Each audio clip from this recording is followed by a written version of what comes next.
जय श्री राम दोस्तों, स्वागत है आपका आज की वीडियो में। शुरू करती हूँ अदृश्य चार के आगे का भाग। भौतिक काया पदार्थों को दो श्रेणियों में वर्गीकृत करती है। एक वे पदार्थ जो उसे बेहतर बनाकर उसे पूर्णता की ओर ले जाते हैं, इसीलिए उन पदार्थों का सेवन किया जाना चाहिए। दूसरा वे पदार्थ जो उसे बदतर बना देते हैं और उसे पूर्णता से दूर ले जाते हैं, इसीलिए उनका त्याग किया जाना चाहिए। आपकी भौतिक काया का पूरा तंत्र प्रथम श्रेणी के पदार्थों का उपभोग करने और दूसरे श्रेणी के पदार्थों को त्याग करने की इच्छा पर आधारित है। उर्वा ने मुस्कुराते हुए कहा, देव, मेरी भौतिक काया स्वादिष्ट शहद से भरी बाल्टी पीने का इच्छुक है। क्या मेरी काया सच में मानती है कि ऐसा करने से वो अमर हो जाएगी? होता इसके विपरीत है। इतना शहद उसे मृत्यु के समीप ले जा सकता है। उर्मी ने कहा, मुझे लगता है कि मानसिक चतुर्काया को ऐसा होने वाली हानि का पता है, इसीलिए वे चारों मिलकर इस इच्छा का विरोध करती हैं। उन चारों की संयुक्त इच्छा के सापेक्ष भौतिक काया की शहद पीने की इच्छा कमजोर पड़ जाती है। क्या इसका अर्थ यह है कि यदि मानसिक चतुर्काया न होती तो भौतिक काया एक दिन में स्वयं को नष्ट कर लेती? क्या भौतिक काया की वही दुर्गति होती जो शहद में गिरकर दम तोड़ने वाली एक चींटी की होती है? उर्वा ने विचार किया। हनुमान जी ने कहा, नहीं, आप एक बार में कितना शहद खा सकते हैं? भौतिक काया स्वयं को हानि नहीं पहुंचाना चाहती है।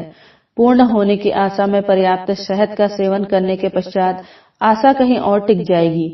कदाचित मीठा खाने के पश्चात कुछ नमकीन खाने में पूर्णता दिखाई देगी।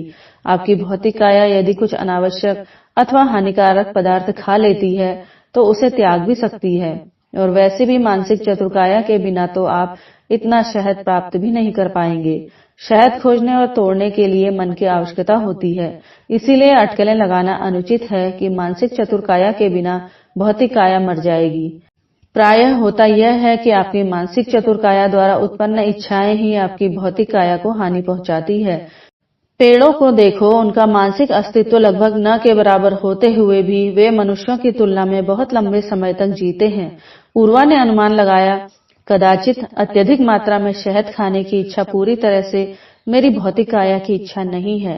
इस तरह इस इच्छा के पीछे मेरी मानसिक चतुर्काया का भी प्रभाव हो सकता है।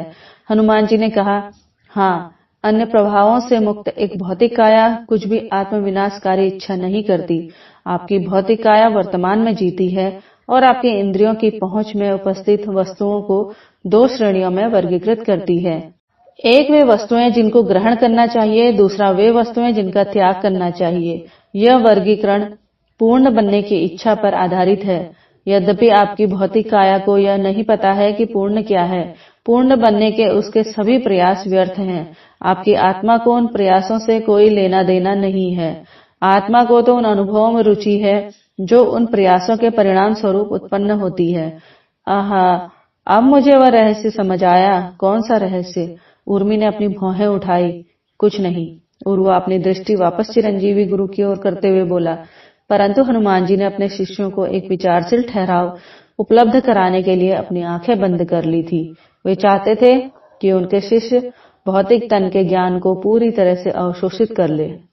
उर्मी और उर्वा ने इस ठहराव का पूरा लाभ उठाया। उनके बीच एक मूक वार्ता चल रही थी जो कुछ इस तरह थी। उस रहस्य की गुत्थी अंततः सुलझ ही गई। कौन सा रहस्य? मुझे कुछ समझ नहीं आ रहा। जनन की इच्छा, बच्चों को जन्म देने की इच्छा। मुझे कुछ समझ नहीं आ रहा। आपको सब समझ आ रहा है उर्मी। आप ही तो विवाह के लिए इतनी उत्सुक हो। जनन वंश बढ़ाने के लिए आवश्यक है। मातंग परंपरा का भविष्य इसमें निहित है। इसमें शारीरिक कुछ भी नहीं है। हो सकता है कि पूरी तरह शारीरिक ना हो सकता है कि यह भौतिक काया और मानसिक चतुर्काया की संयुक्त इच्छा हो, परंतु भौतिक काया अवश्य इसमें संलग्न है। आप इससे इनकार नहीं कर सकती। हम एक दूसरे के प्रति आकर्षण क्यों अनुभव करते हैं? क्योंकि मेरी भौतिक काया आपके साथ मिलन में अमर होने की संभावना देखती है और आपकी भौतिक काया मेरे साथ मिलन में। मैं आपके बीच की ओर आकर्षित होता हूँ और आप मेरे बीच की ओर। आपको किसने बताया कि मैं आपकी ओर आकर्षित होती हूँ? देवताओं ने हमें मातंग कबीले का नेतृत्व करने की आवश्यकता पड़ने पर प्रजनन करने के लिए चुना है। देवता ही तय करेंगे कि हमें प्रजनन करना चाहिए या नहीं। उर्मी ने आंखें तरेरते हुए मूक वार्ता को आगे बढ़ाया। ठीक है, हमारे बारे में भूल जाओ, मानवों के बारे में भी भूल जाओ। कोई भी नर और मादा एक दूसरे की ओर आकर्षित क्यों होते हैं? यदि यह मन के उच्च शंकाओं से उत्पन्न इच्छा होती है तो जानवर प्रजनन न करते। यह एक सात्विक इच्छा है। मेरी बात मान लो। उर्मी ने सिर हिलाया। उर्मी ने आगे विचार पैदा किए जिनसे मूक वार्ता आगे बढ़ी। मेरी समझ यह है, पहले भौतिक काया स्वयं ही विस्तृत होकर स्वयं को अमर बनाना चाहती है, परंतु जब ऐसा करना असंभव जान पड़ता है तो चिरंजीवी होने के वैकल्पिक साधनों की खोज शुरू होती है। काया की इस अवस्था को यौवन कहते हैं। भौतिक काया उन बीजों को उत्पन्न करना शुरू कर देती है जो उसके जैसे ही काया अर्थात संतान पैदा कर सकते हैं। संतान उनके मरने के पश्चात भी जीवित रहती है। नर को अपने बीजों के लिए अनुकूल पर्यावरण अर्थात गर्भ की खोज रहती है। इसी कारण नर मादा के बीच आकर्षण उत्पन्न होता है। मैं इतने वर्षों से इस आकर्षण को समझने की चेष्टा कर रहा था, अब जबकि मैंने समझ लिया है, आकर्षण कम हो गया है। आप अपनी कहो उर्वा, मेरी ओर से मत बोलो। मैं कभी आकर्षित नहीं थी। ठीक है, चलो अपने ऊपर बात नहीं लाते। अन्य नर और मादाओं के बारे में बात कर लेते हैं। वे स्वयं की संतान होने पर भी संतुष्ट नहीं होते। उसके पश्चात संतानों की भी संतान हो यह इच्छा करने लगते हैं। वे पूरी तरह से यह सुनिश्चित करना चाहते हैं कि उनकी मृत्यु के पश्चात उनका कुछ अंश शेष रहे और पूर्ण की खोज करता रहे। विचित्र बात है कि भौतिक काया भी अपने भविष्य के बारे में सोचती है। भौतिक काया भविष्य के बारे में नहीं सोचती। उर्वा के मन में एक रहस्यमय स्वर गूंजा। यह स्वर उर्मी के कान में भी गूंजा। उसके चेहरे पर विजयकारी भाव आ गए। उसके मन में आए इस भाव ने मूक वार्ता को आगे बढ़ाया। देखा, सब कुछ भौतिक नहीं है उर्वा। मैं अब भी कहूंगा कि नर के बीज के मादा तक पहुंचने की इच्छा विशुद्ध रूप से भौतिक है। मैं इस बात से सहमत हूं कि मन भविष्य के बारे में सोचता है, तन नहीं। तो फिर मन का कोई अपना कारण होता होगा जो स्त्री और पुरुष के बीच आकर्षण को बढ़ाता है, परंतु शारीरिक आकर्षण अलग है।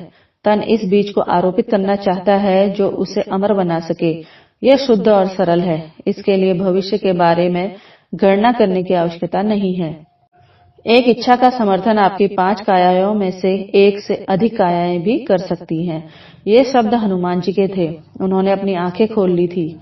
चूंकि यह शब्द उर्वा और उर्मी के बीच चल रही मूक वार्ता के उत्तर में कहे गए प्रतीत हुए, उर्वा और उर्मी चौंक पड़े। हनुमान जी आगे बोले, दूसरे शब्दों में किसी एक इच्छा के समर्थन में आपकी एक से अधिक कायाएं साथ आ सकती हैं, परंतु समर्थन के पीछे उन सबके कारण निश्चित रूप से भिन्न होंगे। एक बार यदि आप सभी कायाओं के बारे में जान लेंगे तो आप इसे बेहतर ढंग से समझ पाएंगे। बुद्धि काया। उर्वा ने उत्साह और उत्सुकता में हनुमान जी को बीच में ही टोक दिया था। वो बोला, हमें बुद्धि काया के बारे में बताइए देव। मैं बहुत उत्साहित हूँ। ऐसा लगता है जैसे मैंने अपने जीवन के पिछले 2 दशकों की तुलना में पिछले 2 घंटों में अधिक ज्ञान प्राप्त किया है। दोस्तों, आगे की कथा इसके अगले भाग में मिलती हूँ आपसे अगली वीडियो में। तब तक के लिए आप सभी लोगों का बहुत बहुत धन्यवाद।